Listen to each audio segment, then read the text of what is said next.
Canva with RFM.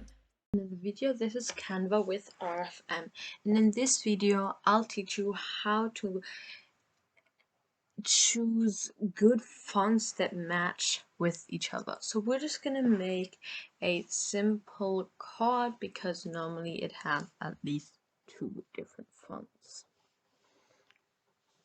So here you could obviously use a template or not a template. It doesn't really matter because I'm just going to teach you what kind of text to use together. So we're just going to add a heading and a subheading. So on the heading we're going to write something like hope you are well. And then for the subheading we could have from your BFF. Okay. Now these 2 fonts are quite boring and you wouldn't want something like this on a card because it doesn't look very nice. So press on the text and change the font. So the heading, you want normally something quite big, not always bold, so it could be also something like this or even something like this, but you really want that it sticks out. So you can go to search and you can actually choose something. So I think something like hope you're well would kind of fit to handwriting. So just press on handwriting and Canva gives you all of the fonts that are handwritten, starting from A going to Z. So you can just try some out. Something like this, or something like this. Oh, I really like this one. It's called Bright Sunshine. Okay, now you could just leave it like this, but I think the from your BFF is still a bit too boxy and boring. So don't do another handwritten because I'll show you how that's gonna look like. It looks like they're both supposed to be the same font, but they're a bit different. Even if you do something quite different, it just looks wrong because then it just looks like it's 2 different people that have kind of like written it, even though it's clear that it's not actually handwritten. So if you have a handwritten, you could do something like a display, which is quite good. But make sure always you hear that you don't choose something that looks bigger and pops more than the title. So you could try something like this or something like this. I think that already looks a bit too handwritten. Try something like this. I think this one, I can't read what it says. It's called Lahianita. I don't know.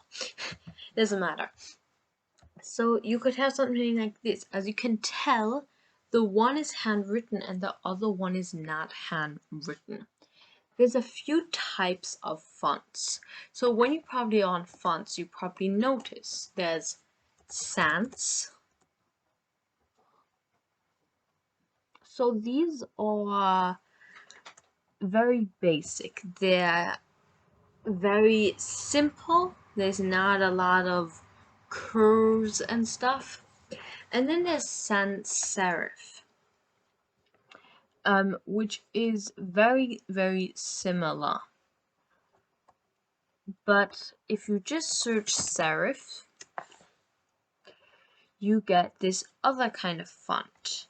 So if you press on this one, you can see that each letter has this kind of thing, that they have this kind of line at the end of each letter. Let me just bring in a circle so I can put a circle around it. Whoops, change the color. Got red.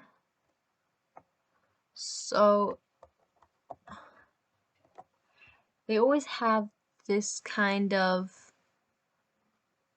thing on it on most of their letters. So at the bottom it has one, On the E there's none. On the R at the bottom. On the U at the bottom, kind of. And you can see that that's what a serif is. So if you want something, so this is not handwritten. This, I like to say that serif is kind of like a mix of handwritten and totally like typed and boxy kind of. So that's like that's the main fonts that you normally get. I normally don't like to use sans serif because those are extremely boxy and there's not a lot of elegance to it. Okay, so now you can also always tell that they do show you everything here if you keep on swiping. So if you want something for like a vintage, so if you want to make like a vintage poster or something like that, you can just press on it and they'll just give you fonts that kind of are whatever vintage. So something like this is quite nice as well. And you could see it also fits with this.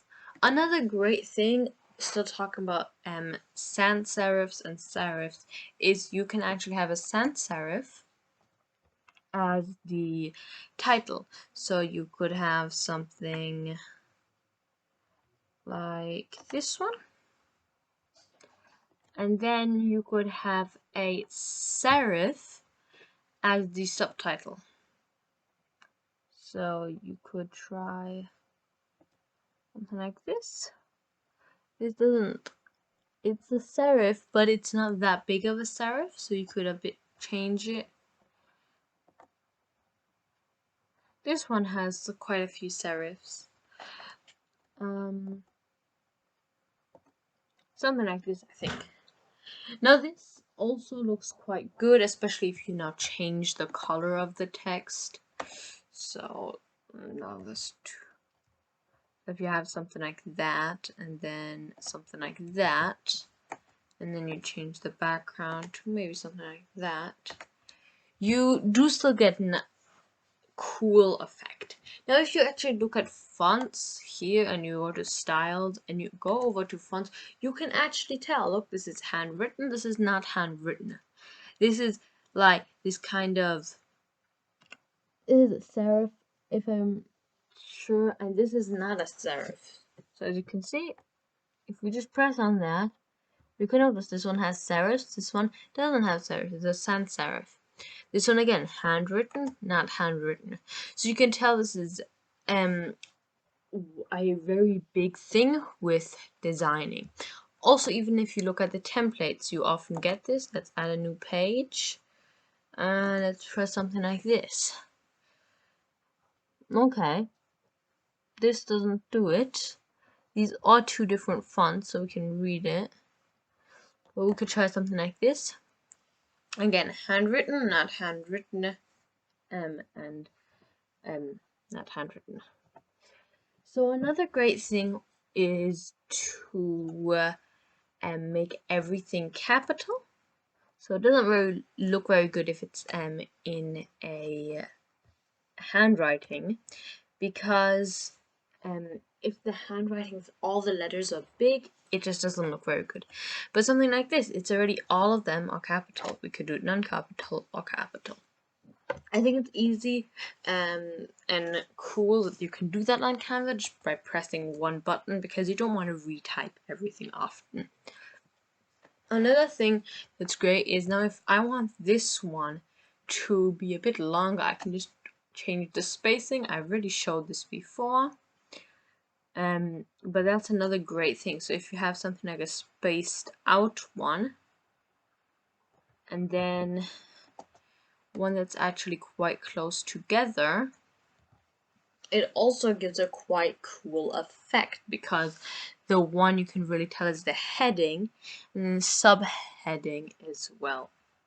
You can also add effects, which are also really cool. So if you add an effect, I would normally not add an effect on the other one as well.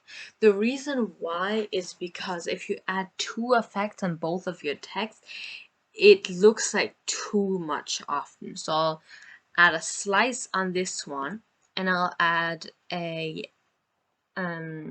echo on this one. Now you can just look at this and it's just too much when we could have this with no effect and that looks still okay.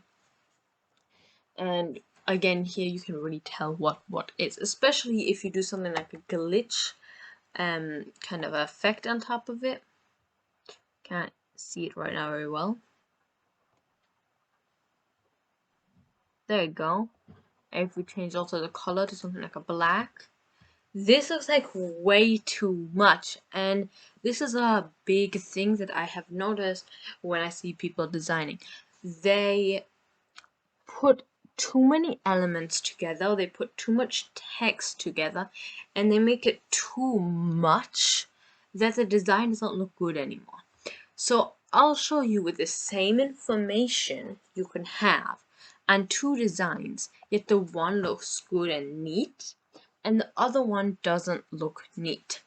So let's do this. We can leave that like that. We do this as none. Okay.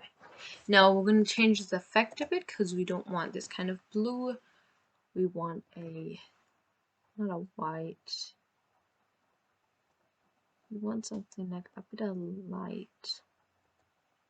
Okay, something like that. And then what some people do is they go to elements and then they add something like a grid.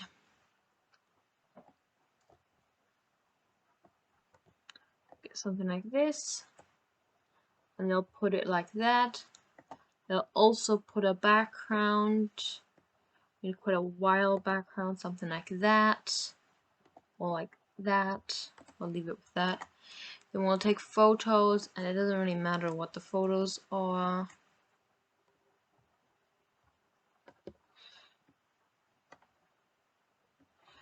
Dragging any photos in there. And then they might want to add an element. So this is about nature, let's say. So they add something about nature. And they, let's search grass.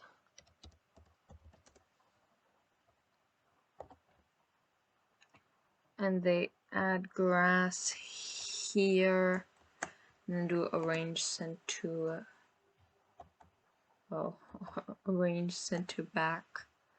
And then they have this kind of thing going on where everything looks like a mess and you don't even know what's happening. Now you could have exactly the same information, even the same images, but it looking quite neat. So we can just duplicate this and we can just delete these things. Now also delete this background, and then we could go to the grid again. And we could add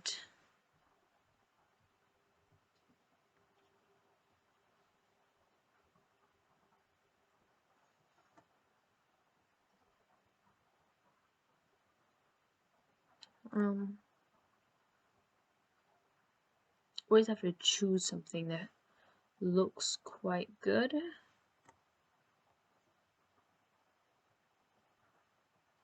Could add something like this. Okay, now that may look still like a mess. So you just drag it in, and then you could add the photos again. So we use this photo, we also use this photo, we use this photo, we use this photo, we use this photo. We can even add another photo, so we could just add that in there. Then you could adjust the photo. Now you could also do that by the other one as well. I just didn't do that. Okay.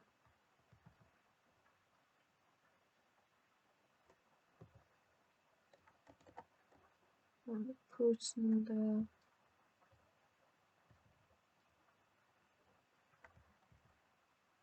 Okay. Then you could press just white, set a plain white into here. Now you also want that grass that you had. That's also fine. You can even add that.